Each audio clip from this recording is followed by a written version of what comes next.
نحمد نصلی علی رسولہ الکریم، اما بعد، بسم اللہ الرحمن الرحیم۔ محترم ناظرین، مبارک ثانی کیس یہ کافی عرصے سے پاکستان کی مختلف عدالتوں سے ہوتا ہوا جب پاکستان کی سب سے بڑی عدالت میں پہنچا اور سب سے بڑے جج نے جو فیصلہ دیا وہ آئین پاکستان سے بھی متصادم تھا، قرآن اور سنت سے بھی متصادم تھا۔ اس فیصلے پر صدائے احتجاج بلند ہوئی علماء و مشائخ کی جانب سے، اگرچہ اس سے پہلے جج صاحب نے صحیح طریقے سے سنا نہیں، نہ مدعی کو نہ وکلاء کو ڈانٹا، اور بڑا ہی ان کا لہجہ سخت تھا جو کہ ایک جج کا نہیں ہونا چاہیے۔ بہر صورت جب دباؤ آیا تو نظر ثانی میں چلے گئے۔ نظر ثانی میں انہوں نے حکومتی اداروں کو، نظریاتی کونسل کو، قرآن بورڈ کو، دیگر پاکستان کے بڑے اسلامی دینی اداروں کو انہوں نے لکھا کہ ہماری رہنمائی کی جائے۔ ان اداروں میں 10 میں سے 9 نے کورٹ کی رہنمائی کی باقاعدہ طور پر۔ پھر پیشی پر علماء و مشائخ وہاں پر پہنچے، وہاں ان کو بتایا گیا کہ پرائیویٹلی کسی بھی طور پر، چونکہ جج نے خود کہا کہ میری جو ہے نا وہ قانونی حوالے سے نہیں، آپ علماء دینی حوالے سے، شرعی حوالے سے، قرآن کے حوالے سے، احادیث کے حوالے سے رہنمائی کی جائے۔ تو جج صاحب کی رہنمائی کی گئی، حالانکہ وہ آیت نمبر پوچھ رہے تھے، بہت ساری باتیں کر رہے تھے جس کا وہاں پہ کوئی مطلب لینا دینا نہیں ہو سکتا، لیکن ہمارے علماء نے وہاں پر ان کے سامنے کلام کیا اور انہیں بتایا کہ دیکھیں مسجد درار گرا دی گئی، عبداللہ بن نواحہ کو قتل کروا دیا گیا، یہ تمام چیزیں سامنے کورٹ کے رکھی گئی۔ لیکن کورٹ نے اس کے بعد بھی جو کیا وہ کیا تھا؟ وہ کسی زمانے میں ایک مفتی صاحب کے پاس لوگ چلے گئے، گاؤں کے دیہات کے، کہنے لگے ہمارے کنویں میں کتا گر گیا، تو انہوں نے کہا اتنے سو ڈول نکال دو۔ انہوں نے ڈول نکال دیے اور پھر کچھ عرصے بعد دوبارہ گئے، انہوں نے تو اپنے تئیں یہ سمجھا کہ کنواں پاک ہو گیا،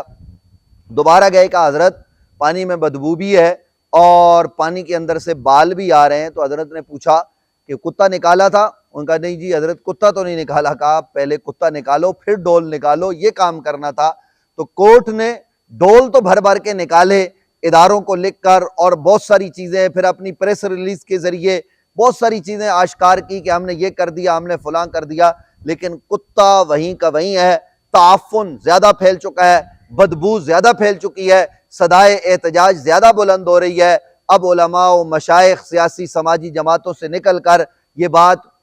بار رومز تک چلی گئی ہے، اور انہوں نے جو ہے نا وہ اس کو مسترد کیا ہے، وکلاء نے مسترد کیا ہے، اور پھر پاکستان کے پارلیمنٹ کے فلور پر اس کو مسترد کیا گیا ہے، اور قاضی صاحب کو کہا گیا ہے کہ اپنی حد میں رہیں۔ پارلیمان کے اندر جناب حضرت صاحبزادہ حامد رضا صاحب جو سنی اتحاد کونسل کے سربراہ ہیں، انہوں نے یہ کلام کیا ہے۔ عبدالقادر پٹیل صاحب جو پیپلز پارٹی سے ہیں، انہوں نے گفتگو کی ہے۔ جناب حنیف عباسی صاحب جو مسلم لیگ نون کے ایم این اے ہیں، انہوں نے کلام کیا ہے، اور علی محمد خان صاحب جو پی ٹی آئی سے ہیں، انہوں نے کلام کیا ہے۔ مولانا عبدالغفور حیدری صاحب نے کلام کیا ہے، اور انہوں نے یک جنبش قلم کورٹ کے اس فیصلے کو مسترد کیا ہے۔ علماء و مشائخ جو ہے وہ اس حوالے سے بیدار ہیں، نظر رکھے ہوئے ہیں۔ آستانہ عالیہ مقدسہ مطہرہ، پاکستان کا جو سب سے بڑا آستانہ ہے، آستانہ عالیہ گولڈہ شریف، جس کے سربراہ اور بانی رئیس المجددین مامور من الرسول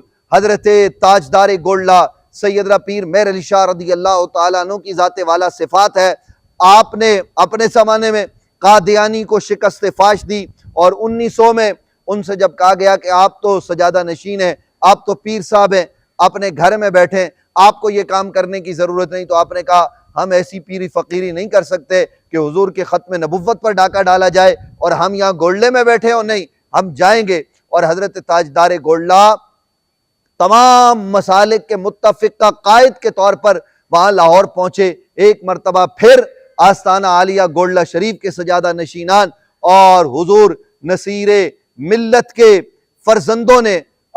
اسی روش کو اختیار کیا، اور علماء و مشائخ سے بھی مشاورت کی، وکلاء سے بھی مشاورت کی۔ پہلے نظر ثانی کا جب معاملہ آیا تو وہ پٹیشنر بنے، حضرت قبلہ پیر طریقت رہبر شریعت حضرت قبلہ غلام شمس الدین شمس گیلانی دامت برکاتہم العالیہ نے پٹیشن کی، کورٹ میں موجود رہے، کورٹ کے باہر آ کر میڈیا سے کلام کیا اور کہا ختم نبوت کے حوالے سے ہمیں جہاں بلایا جائے گا وہاں جائیں گے۔ گولڈہ شریف میں ایک عالم دین نے اپنی محبت کا اظہار کرتے ہوئے کہا حضرت آپ کا اپنا ایک مقام و مرتبہ ہے، گولڈا شریف کا اپنا ایک انداز ہے، تو انہوں نے کہا نہیں، ختم نبوت کا جب معاملہ ہو تو ہم کسی بھی آدمی کے پاس جانے کو تیار ہیں، ہمیں اس میں کوئی جو ہے نا وہ بار نہیں ہے، ہم ختم نبوت کے حوالے سے خادمانہ کردار جو ہے وہ ادا کریں گے۔ میں اس پر گولڈا شریف کے ان بزرگوں کو خراج تحسین پیش کرتا ہوں، اور پھر خاص طور پر حضرت قبلہ پیر طریقت رہبر شریعت قبلہ غلام نظام الدین جامی گیلانی دامت برکاتہم القدسیہ، وہ عظیم شخصیتیں جنہوں نے علماء کے ساتھ بیٹھ کر جو ہے نا وہ بہت سارے معاملات کیے، اور کہا کہ اس مسئلے میں ہم جو ہے نا وہ بالکل کھڑے ہیں، اور کسی بھی حد تک جو ہے نا وہ ہم جانے کو تیار ہوں گے۔ اس موقع پر جب یہ آیا کہ پارلیمان کی جو قائمہ کمیٹی ہے اس کا اجلاس ہو رہا ہے، چونکہ گولڈا شریف میں انہوں نے مشائخ، علماء اور بڑے قائدین کا تمام مسالک کے ایک اجلاس بھی طلب کر لیا تھا، جو کہ 15 ہی اگست کو ہونا تھا۔ جب 15 اگست کو قائمہ کمیٹی کے اجلاس کی بات آئی تو آپ نے سن لیا ہوگا سوشل میڈیا کے ذریعے کہ انہوں نے کہا ہم پرامن لوگ ہیں، ہم پہلے اس اجلاس کی کارروائی پر نظر رکھے ہوئے، وکلاء سے رابطے میں اور اسی طریقے سے تمام طبقات کے لوگوں سے رابطے میں ہیں، اور ہم ختم نبوت کے حوالے سے کڑی نظر رکھے ہوئے۔ اس حوالے سے سپریم کورٹ آف پاکستان بھی سوچ لے کہ جب آستانہ عالیہ مقدسہ مطہرہ گولڈا شریف اور وہاں کے سجادہ نشینان اس حوالے سے میدان میں ہیں، تو پھر کورٹ کو بھی سوچنا چاہیے اور تمام اداروں کو بھی سوچنا چاہیے کہ یہ پرامن لوگ، یہ محبت کے دائی لوگ، یہ امن کا پیغام دینے والے لوگ اگر ختم نبوت کے اساس ترین معاملے پر میدان عمل میں اترے ہیں تو آخر کچھ جو ہے وہ معاملہ ہے، تو اس لیے اس پر غور و خوض کیا جائے۔ جیسا کہ صاحبزادہ حامد رضا صاحب نے کہا ہے کہ ایسے فیصلے اگر قاضی کریں گے تو ہم قاضیوں کو نہیں مانیں گے، ہم عدالتوں کو نہیں مانیں گے، روڈ انسانوں سے بھر جائیں گے۔ تو ہماری گزارش یہ ہے کہ اس حوالے سے خدا را غور کیا جائے، سوچا جائے، سمجھا جائے، اور فیصلہ کرنے والے لوگ، وہ جج ہوں، وہ پاکستان کی اسٹیبلشمنٹ ہو یا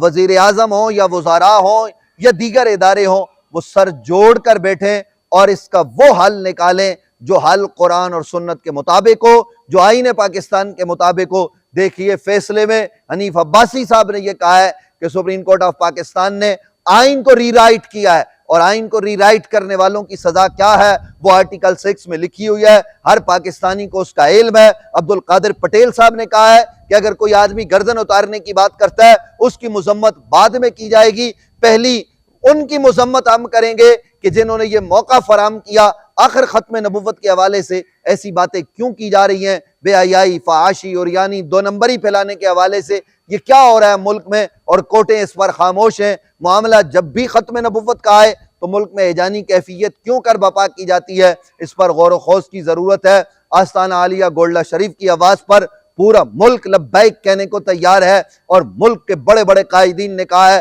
1900 میں بھی قیادت انہوں نے کی، آج بھی اگر وہ قیادت کریں گے اور وہ قیادت کرنے کو تیار ہیں تو بڑے بڑے قائدین نے کہا ہے کہ ہم ایک عام کارکن کے طور پر ان کے پیچھے چلنے کو تیار ہیں۔ بہر صورت یہ موقع نہ آئے اور معاملات بند کمروں میں حل ہو جائیں، قرآن اور سنت کے مطابق ہو جائیں، تو پھر کوئی ایسی جو ہے نا وہ فضا نہیں بنے گی، فضا پرامن رہے گی۔ اسلامی جمہوریہ پاکستان کو 14 اگست آزادی کے موقع پر ہی یہ پیغام مل جانا چاہیے کہ یہاں فیصلے قرآن و سنت کے مطابق ہوں گے، اور سپریم کورٹ آف پاکستان اپنے فیصلے کو درست کرے گی۔ یہ جو دوبارہ نظر ثانی کا شدہ فیصلہ جو دیا گیا ہے، اس میں بھی نظریاتی کونسل نے اس کو مسترد کیا ہے، علماء و مشائخ نے کیا ہے، تو ہماری ہاتھ جوڑ کر ججوں سے گزارش ہے، خدا را پاکستان کے حال پر رحم کریں۔ پاکستان اس وقت ایسے کسی